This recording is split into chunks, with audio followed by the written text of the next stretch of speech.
New Zealand ವಿರುದ್ಧದ ಏಕದಿನ ಸರಣಿಯ ಎರಡನೇ ಪಂದ್ಯದಲ್ಲಿ ಗೆದ್ದು ಸರಣಿ ಕೈವಶ ಮಾಡಿಕೊಳ್ಳುವಂತ ಟಾರ್ಗೆಟ್ನಲ್ಲಿದ್ದಂತ ಭಾರತಕ್ಕೆ ಕಿವೀಸ್ ಬೌಲರ್ಗಳು ಶಾಕ್ ಕೊಟ್ಟರು.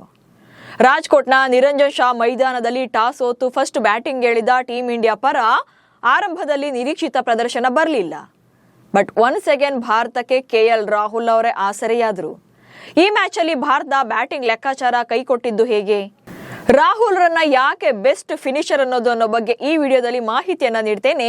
ನಾನು ಶಾಂತ. ನೀವು ಸುದ್ದಿಯಾನದ ಸಬ್ಸ್ಕ್ರೈಬರ್ ಆಗೋದಕ್ಕೆ ಮರಿಬೇಡಿ.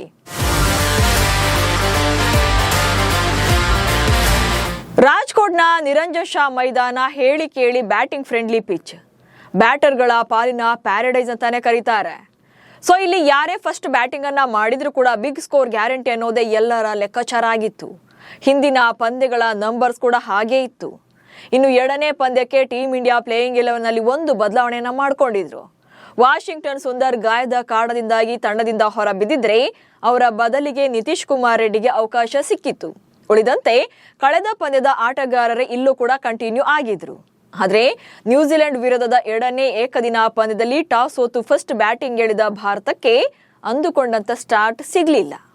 ಟಾಪ್ ಆರ್ಡರ್ ಬ್ಯಾಟಿಂಗ್ ನಲ್ಲಿ ಕಂಪ್ಲೀಟ್ ಆಗಿ ಸ್ಟ್ರಗಲ್ ಕಾಣಿಸ್ತಾ ಇತ್ತು. ಅಂಡ್ ಮಿಡಲ್ ಓವರ್ಗಳಲ್ಲಿ ಬ್ಯಾಟರ್ಗಳಿಗೆ ವಿಕೆಟ್ ಅನ್ನ ಉಳಿಸ್ಕೊಳ್ಳೋದೇ ಟಾಸ್ಕ್ ಆಯಿತು. ಹೀಗಿದ್ರೂ ಕೂಡ ಕ್ರಿಟಿಕಲ್ ಕಂಡೀಷನ್ ನಲ್ಲಿದ್ದ ಭಾರತಕ್ಕೆ ಆಕ್ಸಿಜನ್ ಆಗಿದ್ದೇ ಕೆಎಲ್ ರಾಹುಲ್. ಟಾಸ್ ಸೋತ ಭಾರತಕ್ಕೆ ಕೈಕೊಟ್ಟ ಟಾಪ್ ಆರ್ಡರ್ ಬ್ಯಾಟರ್ಸ್. ಭಾರತ ಪರ ರೋಹಿತ್ ಶರ್ಮಾ ಹಾಗೆ ಶುಭ್ಮನ್ ಗಿಲ್ ಇನ್ನಿಂಗ್ಸ್ ಅನ್ನ ಆರಂಭ ಮಾಡ್ತಾರೆ. ಆರಂಭದಲ್ಲಿ ಬಾಲ್ ತುಂಬಾನೇ ಸ್ವಿಂಗ್ ಆಗ್ತಾ ಇತ್ತು. ಹೀಗಾಗಿ ಗಿಲ್ ಮತ್ತು ರೋಹಿತ್ ಆಲ್ಮೋಸ್ಟ್ ವೇಟಿಂಗ್ ಗೇಮ್ ಅನ್ನ ಶುರು ಮಾಡ್ತಾರೆ. ಅದೆಷ್ಟರ ಮಟ್ಟಿಗೆ ಅಂದ್ರೆ 10 ಬಾಲ್ಗಳನ್ನ ಫೇಸ್ ಮಾಡಿದ್ರು ಕೂಡ ರೋಹಿತ್ ಶರ್ಮಾ ಖಾತೆಯನ್ನ ತೆರೆದಿರ್ಲಿಲ್ಲ. ಅಂಡ್ 4 ಓವರ್ಗಳು ಕೂಡ ಕಳೆದ್ರೂ ಭಾರತದ ಸ್ಕೋರ್ 6 ರನ್ ಅಷ್ಟೇ ಆಗಿತ್ತು. ಬಟ್ 7ನೇ ಓವರ್ನಲ್ಲಿ 13 ರನ್ಸ್ ಬರುತ್ತೆ. ಸೊ ಅಲ್ಲಿಂದ ಸ್ವಲ್ಪ ಮಟ್ಟಿಗೆ ಮೊಮೆಂಟಮ್ ಶಿಫ್ಟ್ ಆಗುತ್ತೆ. ಆನಂತರ ರೋಹಿತ್ ಮತ್ತು ಗಿಲ್ ಫಿಯರ್ಲೆಸ್ ಆಗಿ ಬ್ಯಾಟಿಂಗ್ ಅನ್ನ ಶುರು ಮಾಡ್ತಾರೆ. 10 ಓವರ್ಗಳ ಮುಗಿಯುವಷ್ಟೊತ್ತಿಗೆ 57 ರನ್ಗಳು ಬರುತ್ತೆ. ಇನ್ನೇನು ಓಪನರ್ಗಳ ಕಡೆಯಿಂದ ಬಿಗ್ ಹಿಟ್ಸ್ ಬರ್ತಿದೆ ಅನ್ನುವಷ್ಟರಲ್ಲಿ ರೋಹಿತ್ ಶರ್ಮಾ ಅವರ ವಿಕೆಟ್ ಬೀಳುತ್ತೆ. ತಂಡದ ಸ್ಕೋರ್ 70 ಇದ್ದಾಗ ಹಿಟ್ ಮ್ಯಾನ್ ವಿಕೆಟ್ ಅನ್ನ ಒಪ್ಪಿಸ್ತಾರೆ. ಇನ್ನು ನಂಬರ್ 3 ನಲ್ಲಿ ಬಂದಂತ ವಿರಾಟ್ ಕೊಹ್ಲಿ ಫಸ್ಟ್ ಬಾಲ್ ನಲ್ಲೇ 4 ಬಾರಿಸಿ ತುಂಬಾನೇ ಕಾನ್ಫಿಡೆಂಟ್ ಆಗಿ ಕಾಣ್ತಾ ಇದ್ರು. ಕೊಹ್ಲಿ ಮತ್ತು ಗಿಲ್ ಜೊತೆಯಾದ ಬಳಿಕ ಸ್ಟ್ರಾಂಗ್ ಆಗ್ತಿದೆ ಅನ್ನುವಾಗ್ಲೇ ಗಿಲ್ ವಿಕೆಟ್ ಅನ್ನ ಒಪ್ಪಿಸ್ತಾರೆ. 53 ಬಾಲ್ಗಳಲ್ಲಿ 56 ರನ್ ಸಿಡಿಸಿ ಸೆಟಲ್ ಆಗಿದ್ದ ಗಿಲ್ ಔಟ್ ಆಗ್ತಾ ಇದ್ದಂತೆ ಕೊಹ್ಲಿ ಕೂಡ ಹೆಚ್ಚು ಹೊತ್ತು ಸರ್ವೈವ್ ಆಗ್ಲಿಲ್ಲ. 29 ಬಾಲ್ಗಳಲ್ಲಿ 23 ರನ್ ಗಳಿಸಿ ಪೆವಿಲಿಯನ್ ಸೇರ್ಕೊಳ್ತಾರೆ. ಅಂಡ್ ಇನ್ನೊಂದು ಕಡೆ ಶ್ರೇಯಸ್ ಅಯ್ಯರ್ ಕಡೆಯಿಂದಲೂ ಕೂಡ ಬಿಗ್ ಸ್ಕೋರ್ ಬರಲಿಲ್ಲ. ಅವರು ಕೂಡ ಬೇಗನೆ ವಿಕೆಟ್ ಅನ್ನು ಒಪ್ಪಿಸ್ತಾರೆ. ಅಂಡ್ ನೆಕ್ಸ್ಟ್ ಇವತ್ತಿನ ಮ್ಯಾಚ್ ಅಲ್ಲಿ ಶಾಕಿಂಗ್ ವಿಚಾರ ಅಂದ್ರೆ after A long time number 5 ನಲ್ಲಿ ಕೆಎಲ್ ರಾಹುಲ್ ರನ್ನ ಬ್ಯಾಟಿಂಗ್ ಗೆ ಕಳಿಸ್ತಾರೆ. ರಾಹುಲ್ ಮತ್ತು ಜಡೇಜಾ ಇಬ್ಬರು ಕೂಡ ತುಂಬಾ ಕ್ರೂಷಿಯಲ್ ಇನ್ನಿಂಗ್ಸ್ ಅನ್ನ ಆಡ್ತಾರೆ. ಇಬ್ಬರ ಪಾರ್ಟ್ನರ್ಶಿಪ್ ಅಲ್ಲಿ 70+ ರನ್ ಸ್ಕೋರ್ ಬರುತ್ತೆ. ಆದ್ರೆ ಕಿವೀಸ್ ನಾಯಕ ಮೈಕಲ್ ಬ್ರೇಸ್ವೆಲ್ ಈ ಇಬ್ಬರ ಪಾರ್ಟ್ನರ್ಶಿಪ್ ಅನ್ನ ಬ್ರೇಕ್ ಮಾಡ್ತಾರೆ.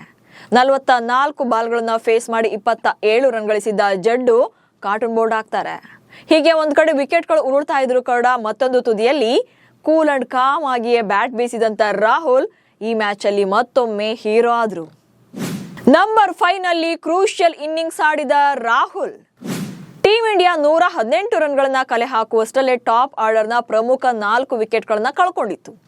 ಸೊ ಇಂಥ ಟೈಮಲ್ಲಿ ಭಾರತಕ್ಕೆ ಭರವಸೆಯಾಗಿ ನಿಂತಿದ್ದೇ ಕೆಎಲ್ ರಾಹುಲ್. 52 ಬಾಲಲ್ಲಿ ಅರ್ಧ ಶತಕ ಕೂಡ ಬಾರಿಸಿದ ರಾಹುಲ್ ಆನಂತರ ಸ್ಪೀಡ್ ಜಾಸ್ತಿ ಮಾಡ್ತಾರೆ. ಕ್ರೀಸ್ ಕಚ್ಚಿ ನಿಂತು ಇನ್ನಿಂಗ್ಸ್ ಅನ್ನ ಆಡ್ತಾರೆ. ಹಾಗೆ 87 ಬಾಲ್ಗಳಲ್ಲಿ ಶತಕ ಬಾರಿಸಿದ್ರು. ಅಂಡ್ 6 ಮೂಲಕವೇ ಸೆಂಚುರಿ ಕಂಪ್ಲೀಟ್ ಮಾಡಿದ್ದು ವಿಶೇಷವಾಗಿತ್ತು.